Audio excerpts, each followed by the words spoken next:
Coming up on this edition of Jerusalem Dateline, shocking scenes from Morocco. A devastating earthquake takes thousands of lives.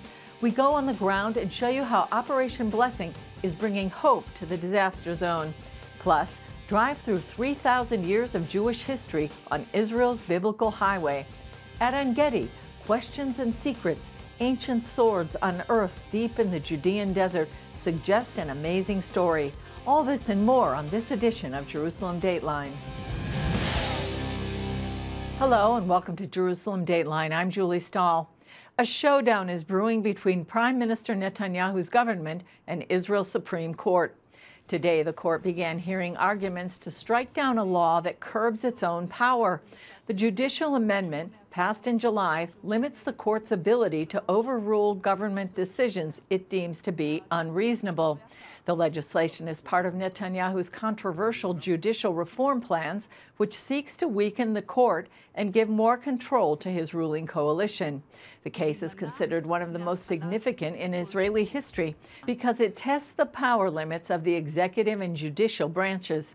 Meanwhile, government and opposition leaders say they're still working on a compromise over the issue. The justices could take until January to make a final decision. Turning now to the U.S., the Biden administration has signed a waiver allowing the release of $6 billion in frozen Iranian assets. The move is seen as a critical step for a prisoner swap deal between Iran and the United States. Washington is seeking the release of 5 Americans from Iranian custody. The State Department stressed that the funds won't go directly to Iran and can only be used for humanitarian efforts. Critics say Tehran will use the funds for its nuclear program. Central Morocco's 6.8 magnitude earthquake last Friday was unusual for that part of the country, which made it particularly dangerous. While it damaged the city of Marrakesh, it devastated rural mountain villages. Now search and rescue teams are racing to find survivors. Dale Hurd has the story. Soldiers and international aid teams continue to search remote mountain towns hit hardest by the deadly quake that also injured thousands and has displaced an estimated 300,000 people. This was the moment the shaking began as residents began to realize what was happening. Rebecca Tremblay was visiting from Los Angeles. That's when I realized something's going wrong. And all the walls literally felt like Play-Doh. And the floor just felt as if it was melting underneath my knees. I thought, I'm gonna die. The epicenter was high in the Atlas Mountains, just south of Marrakesh. The worst destruction was in rural communities on unpaved roads that snake up the mountainous terrain now blocked by fallen rocks. In a region where bricks are often made from mud, Friday's earthquake easily toppled buildings, trapping people inside and sending others fleeing in terror.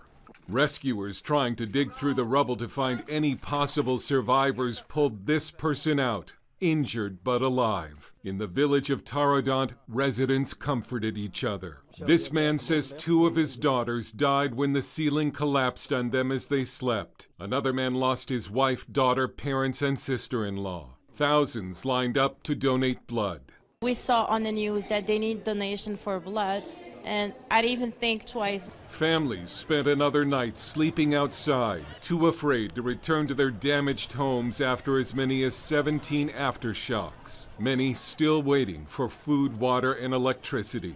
The Biden administration has reached out to the Moroccan government to help provide immediate assistance. We're working expeditiously to ensure American citizens in Morocco are safe, standing ready to provide any necessary assistance to the Moroccan people as well. CBN's Operation Blessing is on the ground working with a local pastor to help victims in rural areas.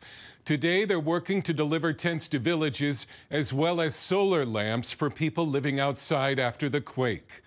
Dale Hurd, CBN News. CBN's Operation Blessing has mobilized quickly to help with basic needs for earthquake survivors. Our bureau chief, Chris Mitchell, is on the ground with the team and brings us this report. Within hours of the earthquake, Operation Blessing's Diego Traverso and his team were on the ground, distributing blankets, food, and bread to those left devastated by the earthquake. Destruction is visible. You see that small towns are completely down, 200 houses totally down, a couple mosques only stand up. Traverso and his Operation Blessing team are back here in Marrakesh, getting more supplies to take to the villages in the mountains devastated by the earthquake. Right now we are doing an assessment. We're trying to visit as many villages as we can to see how we can help long and mid-term. Right now we're buying some purchases, we're working with the local church. Traverso says the disaster is an opportunity to share the love of God. We want to be the light, we want to be the hands of mercy of Jesus in this place. We need favor with the locals, we need more context, and we need access too to get farther on the villages. There is a lot of needs, we need a lot of favor, we need miracles happening, which is exciting because we know that God is in action, is in move, and we want to be part of it. Chris Mitchell, CBN News, on the ground in Marrakesh, Morocco, with Operation Blessing. Coming up, a modern highway through Israel's biblical heartland. We take a journey on the way of the patriarchs.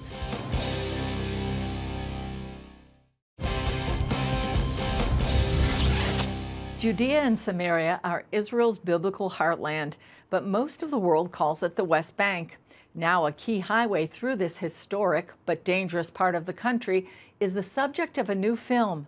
CBN News senior correspondent Gary Lane spoke with former U.S. Ambassador to Israel, David Friedman, about this journey through Israel's biblical heritage.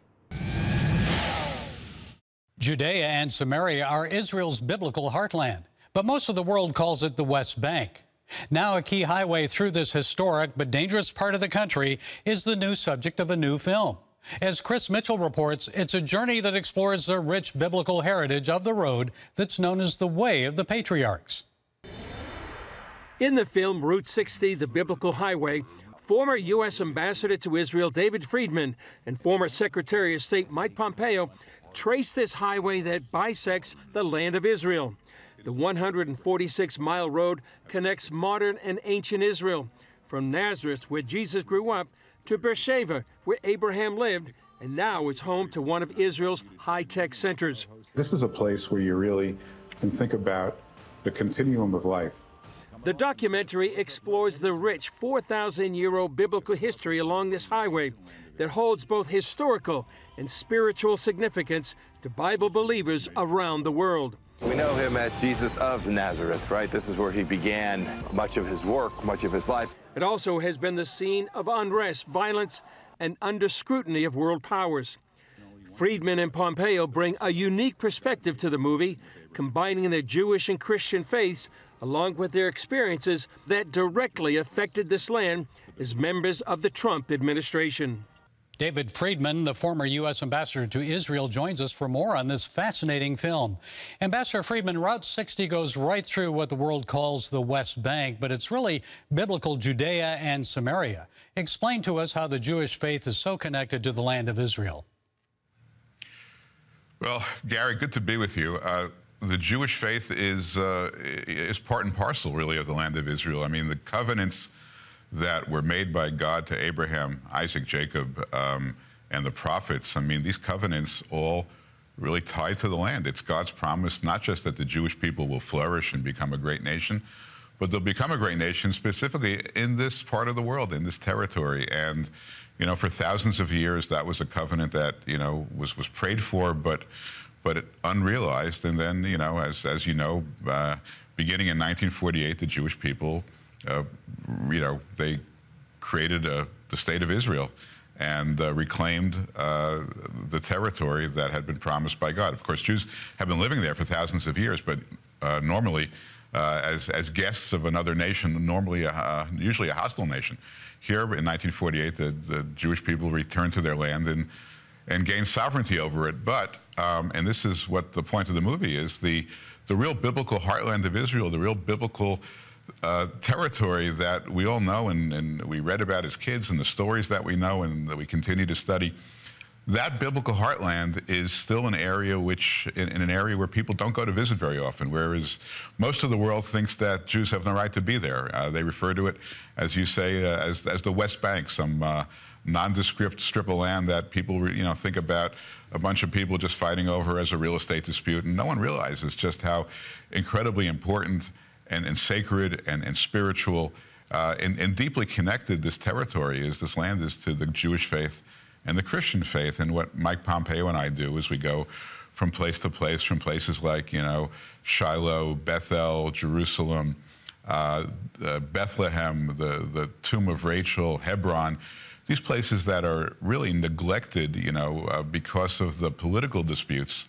And we bring them to a wider audience, and the goal really is to help people, understand that biblical Israel is something we need to care about. We need to fight for it. We need to make sure that these holy sites are always accessible to people of the Jewish faith and the Christian faith. And these are where the values that made America great, that made Israel a great nation, these are where the values were born. And we can't lose sight of them, and we can't grow untethered from them. We have to remain connected, and the only way to really be connected is to be connected to the land. It's that important. Well, you're the son of a rabbi, an observant Jew. Tell us what it meant to you. How did it feel to be walking in the footsteps of the patriarchs, Abraham, Isaac, and Jacob? It's incredibly powerful. Look, I've studied the Bible my whole life. I grew up in a home where we study the Bible, and I recommend that people study the Bible and that they read the Bible. But there's nothing like living the Bible. There's nothing like being there. The opportunity to walk the same path that our forefathers walked, to be in the same places where so many of the great biblical episodes that really have shaped our lives and shaped our values, where they took place. There's nothing like it. I mean, even if you go there once, even if you just watch our film, it is a deeply empowering experience. And I think it was true for Mike as well. I think, people of the Christian faith to walk the road that where it's 100% probability that Jesus walked this road on his pilgrimage to the temple, or where Jesus stood, at the Garden of Gethsemane. I mean, these are places that I'm not of the Christian faith, but I am faithful, and I understand how important it is to be in these places. Well, it's part of the Judeo-Christian heritage. And what impact do you hope this film will have on the worldwide discussion about Judea and Samaria?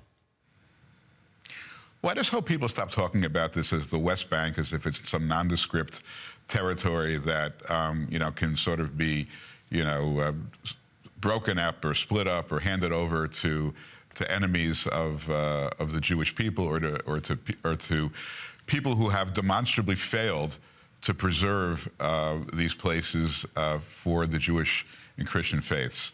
I want people just to care about this. I mean, this is not a political film. We don't offer solutions to any of the political disputes. But what we do is we make sure people understand just how biblically significant and historically significant these places are. And if people watch this film and they walk away caring about it, being inspired by it, and caring about this part of the world, caring enough about it that they want their children and their grandchildren and their progeny to always be able to access it and to gain from it, and to be and to strengthen their faith. If people care, that's our goal.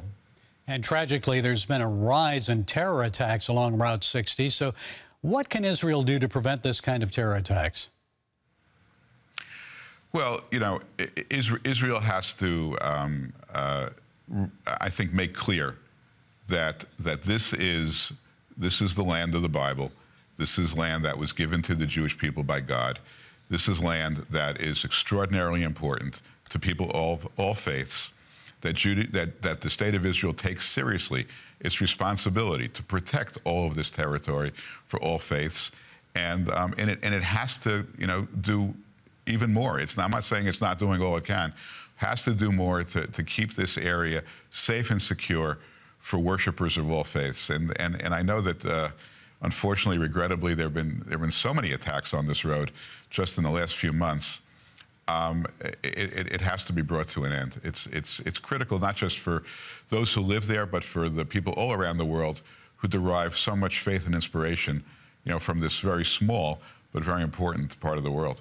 Okay, the TBN production Route 60, the Biblical Highway, will be a nationwide Fathom event in theaters September 18th and 19th. To find out how to get tickets, go to cbnnews.com. Ambassador David Friedman, thank you for joining us. Well, thank you so much. It was a pleasure. Appreciate it. Still ahead, ancient Roman swords found deep in the Judean desert. The amazing story they're telling archaeologists when we come back.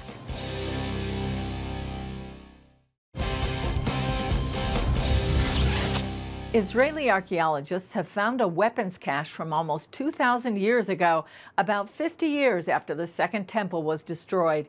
Take a look. Wow. Wow!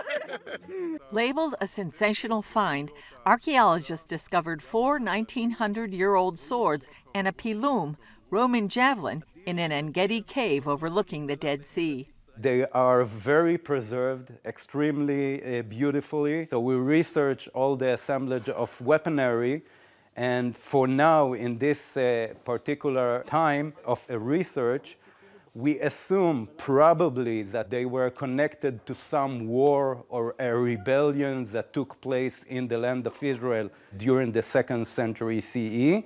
Archaeologist Dr. Eitan Klein of the Antiquities Theft Prevention Unit explains the reasons for the discovery's location. So what we assume is that the swords were taken as booty from the battlefield or stolen from Roman army unit and were hidden in this small cave in order to be reused in future battles against the Romans.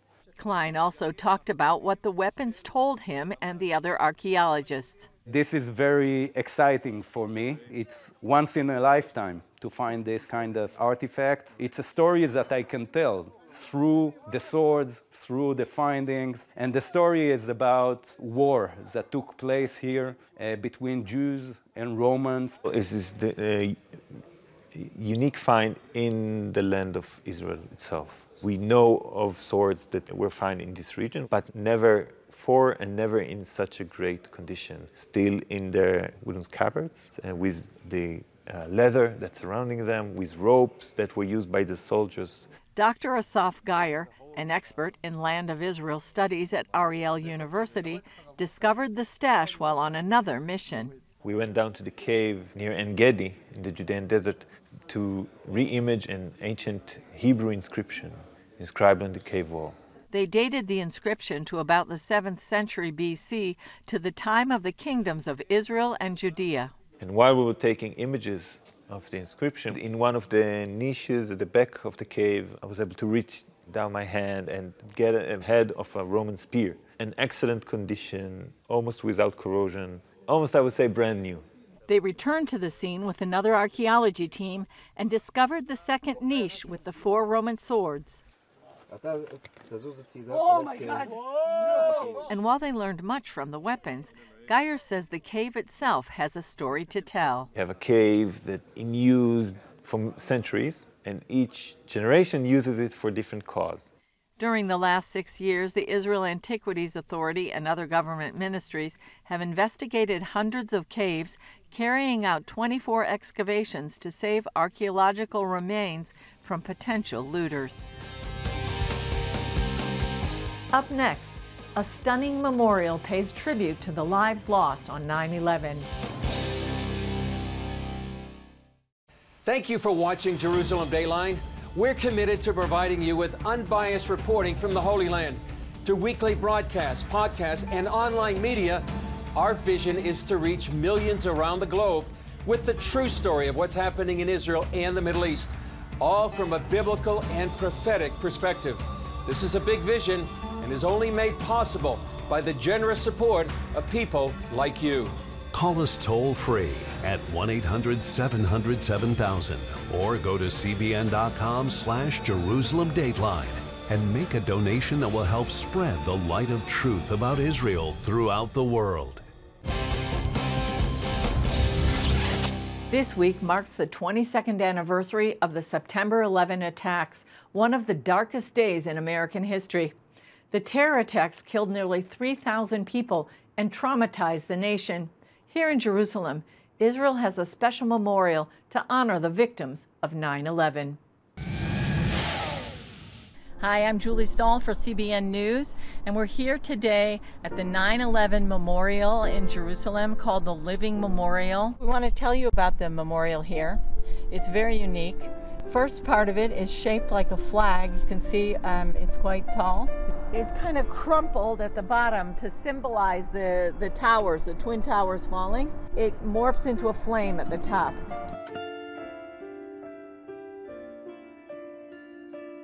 Now it also has a very special, a piece of the actual World Trade Twin Towers that was shipped here by New York as a symbol of the close connection between New York and Jerusalem. Another thing that makes this site very unique is that it's probably one of the only, or if not the only, memorial outside the United States where the name of every single victim is written here in English. You can read it, it's big enough to read, and every victim is honored. And among those victims are people that were in New York, but their countries don't have relations with Israel or diplomatic relations with Israel, and Israel still honored them as victims of this terror attack in this memorial.